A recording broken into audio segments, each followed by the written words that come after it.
Hey friends, welcome back to another video. My name's Emma LaFave, and today I'm going to be sharing a tip with you that will change everything with your loose watercolor florals. So let's jump right in and get started. Okay friends, so today we are going to be talking about the perfect amount of white space you need for your loose florals. So if you're not sure exactly what I'm talking about, when I'm referring to white space, I mean these little bits of white in between petals. Now, if you leave too much white space, you could risk your flowers looking very kind of like fallen apart, just too spaced out. But also, if you don't leave enough white space, you could risk your flowers looking like blobs on a page. So how much white space do you actually need? So today I'm going to give you some tips. First, I'm going to show you the two things not to do. So let's start with a rose, for instance. So I'm just going to grab some red here, and I'm going to show you one of the most common ways that beginners do a rose. So I teach you to do these little kind of C curves, right? But I notice that the curves are a little too far apart. And when they do the larger C curves, we get these really kind of arched petals, and you have all of this white space in between. It looks like the petals are not attached and they're kind of falling apart, right? So this is what you don't want to do. The other thing that I see, the opposite of the spectrum, is where there's not enough white space and then your flowers end up looking like a single blob and you can barely see the separation between the petals. You need to find the sweet spot of having that tiniest little bit of white space to separate those petals, but also have it looking like it's nice and tightly together. Because with flowers, you want those petals to look like they're kind of layering over top, but leaving that little bit of white space is going to allow for some highlights. So you don't want to do this. So let's try to find the perfect amount of white space. So when doing a rose, I do these little small C curves, right? And you want to leave like the tiniest little bit, okay?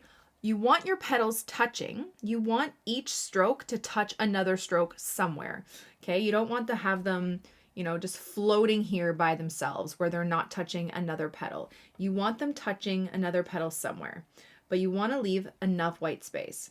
So then with my rose, I tend to do these curves. First of all, we don't want them very arched like this. We want them a little bit more flat, kind of like this, okay? Like a wave, a flattened wave. So we're going to do one C curve here, and notice that this petal is touching one of those smaller center C curves there and there. We're going to do another one here. Usually I have the center, like I said, touching one of the center little C curves, and then here, okay? And they're also touching one of the other petals at the end.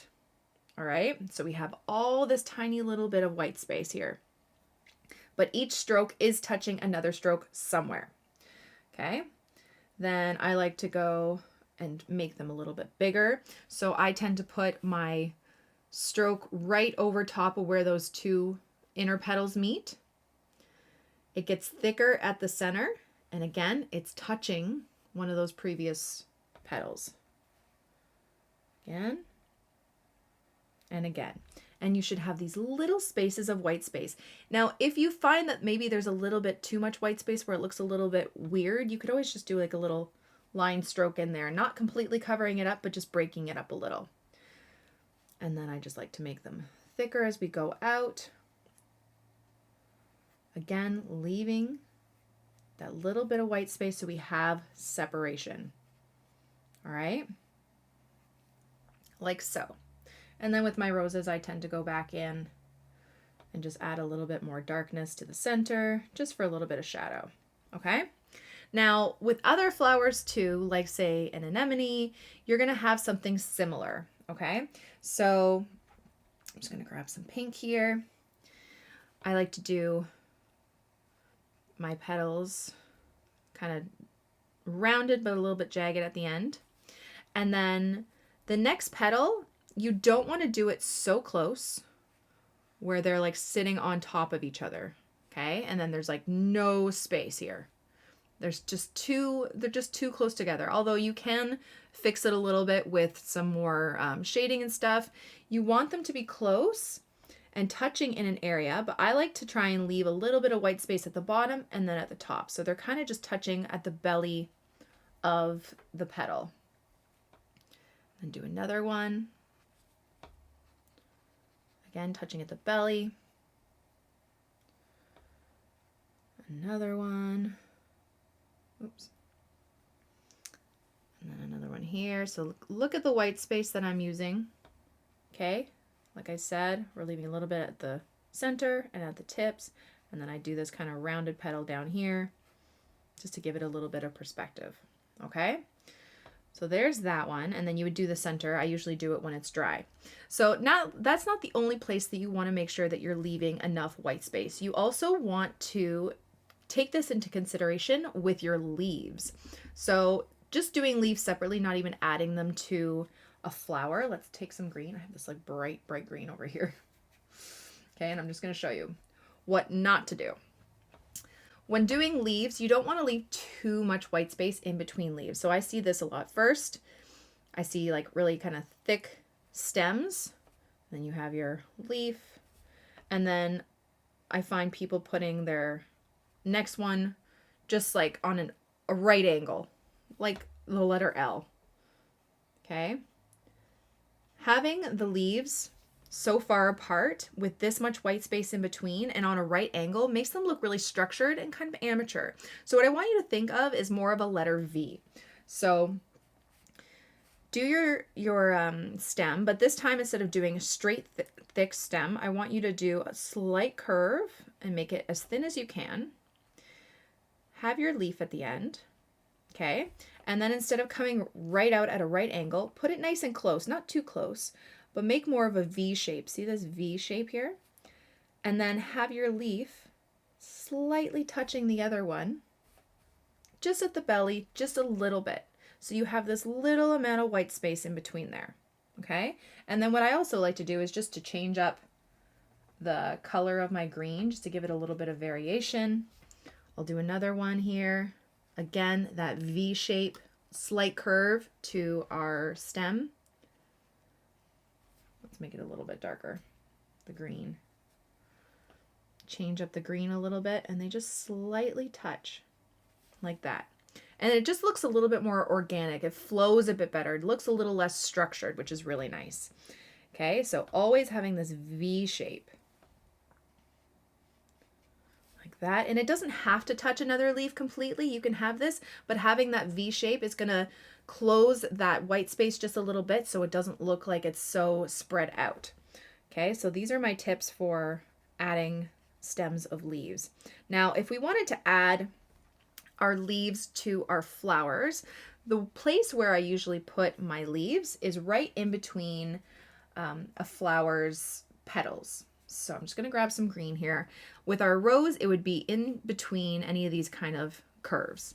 Now, I usually tend to do it when it's still wet so I can get a bit of a color bleed, but you don't need to.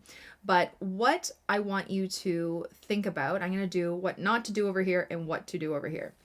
I don't want you to, again, straight, thick stem, okay, where the leaf is going to be coming out far away from the flower. It creates too much separation and it just looks a little bit weird. See this?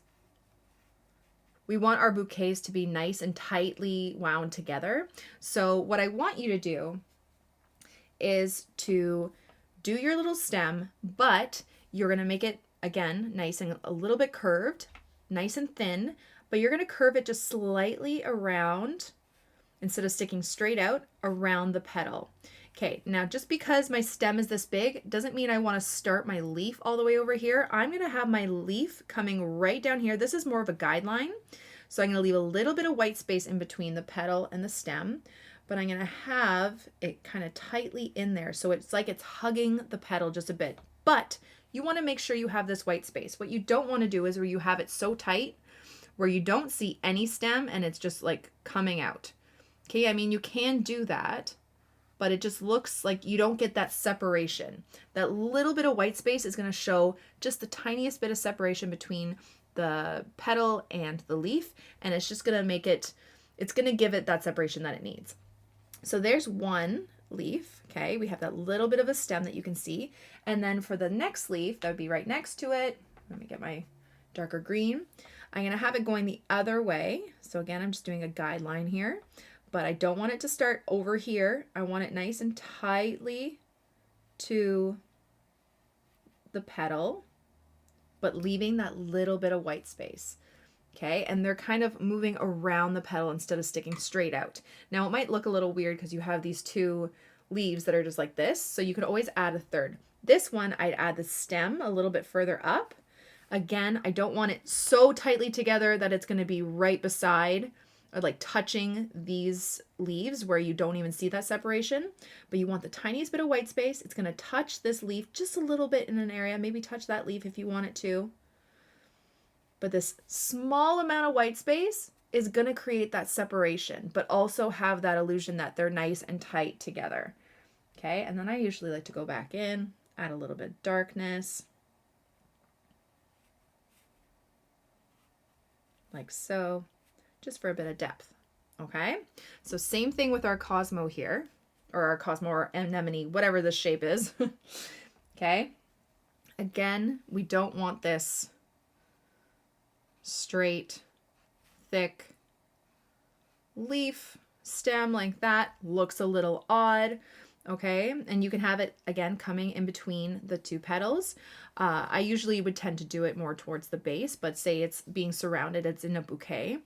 I would, again, have our little stem nice and thin, curve it a little bit, start over here, give it that little leeway of white space, curve it around just a bit.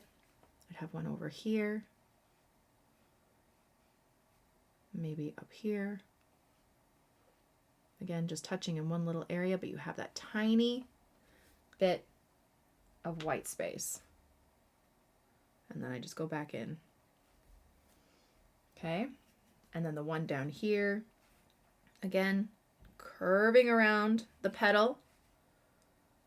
Little bit of white space at the base, just a little bit. This way, one going this way. Like that, and then maybe one coming up here. You want to see a little bit of that stem. You want to see the little base of that stem, but make sure it's nice and small. Okay, and there you go. So that is the perfect amount of white space you want to leave with your flowers. I'm just going to do the center of this this flower because it just looks odd. Okay. But when you're doing your loose florals, and this is for loose florals, when you don't have a bunch of that shading or anything, this is the kind of vibe that I suggest going for. It just creates this really nice tight bouquet, or just more realistic feel to it rather than this jagged kind of structured look. So let me know what you guys think in the comments below, if that was helpful or not, and happy painting. Thank you guys so much for watching my video. I really hope you liked it and I hope you learned something. Don't forget to subscribe to this channel and follow me on Instagram and all my other platforms for tons more content. I'll see you guys again soon. Bye.